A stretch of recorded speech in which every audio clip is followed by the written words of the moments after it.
Rebel cops can get very slow if you don't know these key bindings. I apologise to console players, I couldn't find the button controls for your system, but do try to find them if you can. They're going to save you a lot of time. Use WASD on the keyboard to move the camera, or hold the right mouse button. Tab or Q or E can be used to switch characters. People familiar with XCOM will instinctively press Tab. The Q and E are also convenient because of their proximity to WASD. F ends your turn. Using F to end your turn is an absolute game changer. Being quickly able to end the turn without having to go up there and click it is going to save you a lot of time in this game.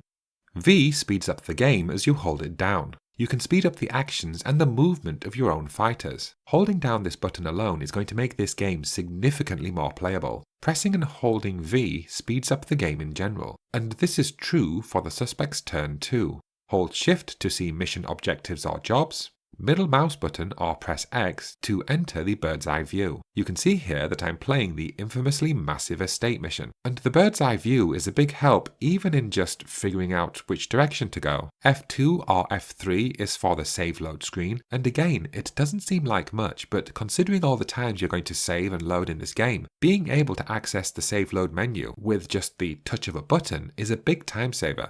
Space gives you the status bar screen, which is handy later in the game when you want to remember which of your rebels can do what things. The escape button brings up the pause menu, or can be used to cancel you out of whatever you're doing.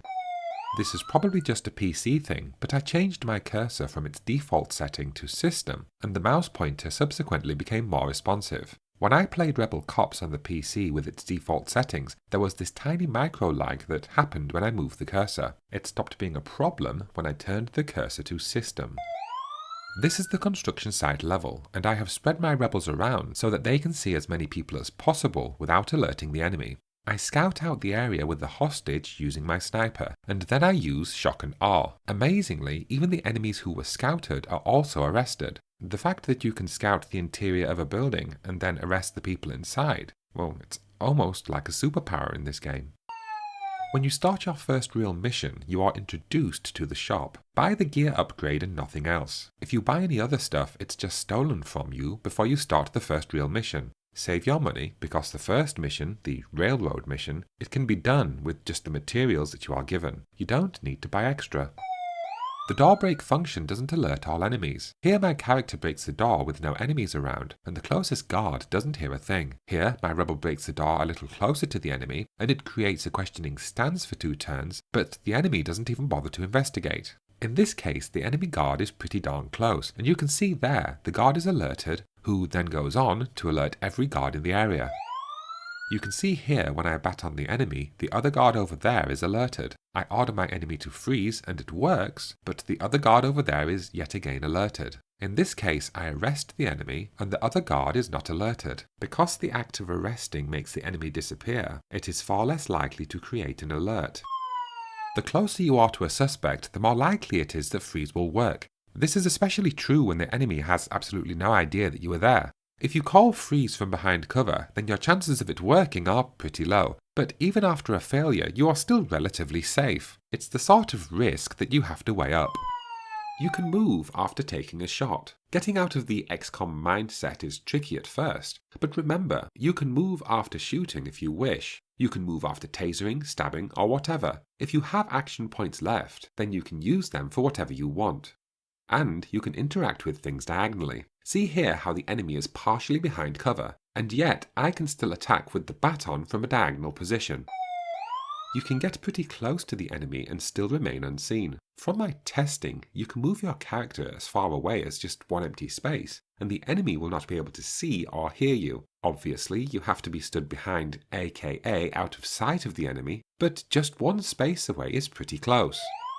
Invest in the speed skill first. I cannot stress this enough. A lot of this game involves your characters having to travel around the map one turn at a time, and even with your finger pressed down on the V button, it's still pretty slow. The speed skill allows you to move further with just one turn. A questioning enemy is a variable threat. If you are well hidden, a questioning enemy is of little concern.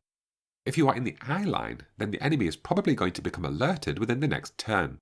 If you are in the line of sight but a fair distance away, you may still get another shot at taking the enemy down. Though there are times when the disappearing arrested feature comes in handy, as my rebel simply marches out of the way of danger with no traces left behind. When you complete each mission, the date is saved on the calendar. If you want to go back and do things differently, even right after the tutorial mission, then go to the load screen and pick a date.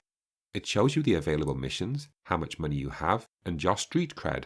If you made a few mistakes just recently, perhaps spending too much money or using too many rebel points, then you can turn back the clock and try the missions again. Or perhaps pick a different one and a different team this time. This became very handy later in the game when the studio mission reappeared. On my first try, I took all stealth items, only to discover that it's a firefight from start to finish. So I quit out of the game, used the load function, loaded up the calendar day, and retook the mission with revolvers and rifles.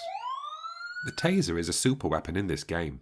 It immobilizes people who are not wearing armor, and it has infinite charges. You have to wait a few turns between uses, but it's no big deal, especially if you eventually kit out all of your rebels with tasers. It makes the game significantly easier in my opinion. People online complain about rebel cops and inventory management, but it's not as difficult as it first seems. There's an online rumour that you can only use equipment once, but that is not true. If you take out a taser, helmet, gun, and most other equipment, then your fighters will bring them all back. If you take out things like ammunition, flash grenades and such, and use them, then you don't get them back. Things like equipment, guns and such, are only lost if your character is holding them and then dies in the field. If your character is injured and dying, but survives past the endpoint, then you keep the officer and their stuff. Think of it this way, if you are using a consumable like a flashbang or lockpick, then that item is not returned. If even one bullet out of a full round is used, then that full round will not be returned. This is another reason why you should keep buying tasers. They are a super weapon, and you will get them back if your rebels return alive. In my opinion, you should play on normal difficulty mode. Even if you use infinite saves, this is a very unforgiving game, and I highly recommend that you play on normal mode. This is a difficult game even if you are frequently saving and reloading, so by playing on hard mode, you're just pushing it into the realms of unfair. A yellow outline means that you can interact. Take a look at these enemies. The one in yellow is the one you can interact with. The one in red means you cannot interact. You can't even shoot because the enemy is too far away. In this case, the same applies, but I switched to the rifle, which can shoot further, and now I can interact. Depending on the enemy and the types of guns being used, the enemy may be able to shoot further than you. This means that even if you cannot reach the enemy to shoot at them, they may be able to shoot at you. The way that loading and continuing works in this game is a little different to others. If you miss something, you can reload your old save even after completing the mission, so long as you do it from the ending mission screen. Just make sure you press load and not continue. When you do press continue, a new checkpoint is put on the save load calendar. Your subsequent mission saves are then deleted. In other words, if you're looking to completely restart a level, you need to go to the load page on the main menu. If you're looking to load a in-mission save, then you use the regular pause menu load screen.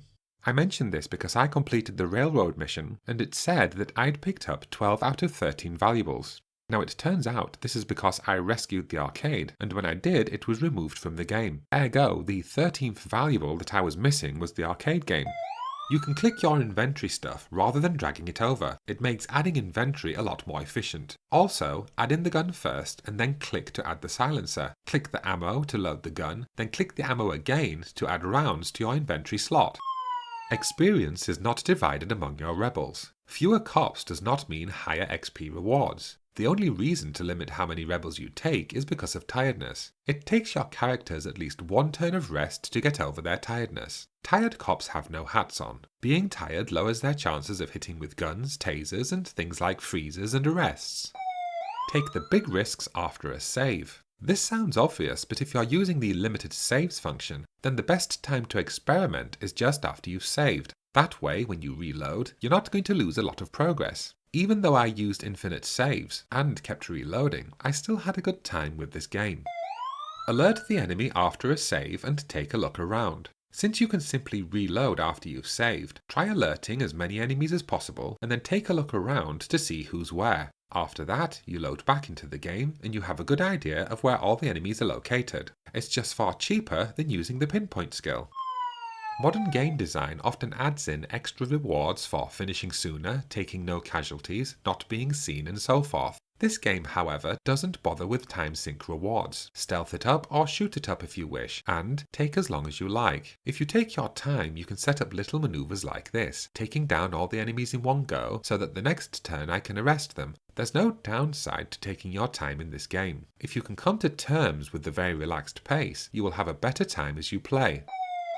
Arresting rather than executing means more experience points. Telling a suspect to freeze gives you 30 XP points, whereas a baton on the head, although highly effective, only gives you 10 points. Shooting gives you as little as 20 XP, depending on the enemy and the type of shot. Stabbing only gives you 10 points. Arresting from up close gives you 50 XP points, and arresting from a distance using the capture feature also gives you 50 XP points. In short, arrests give your character more experience points, though this doesn't count for shock and awe. When this happens, none of your characters receive the experience points. If you are trying to use stealth as much as possible, then have your rebels work in pairs. As you can see here, when one is spotted, the other can come in and neutralize the threat before the alarm is raised. Also, working in pairs allows for a larger margin for error. For example, if your first rebel is unable to take down the enemy before the alarm is raised, at least with a partner you get another shot at the takedown.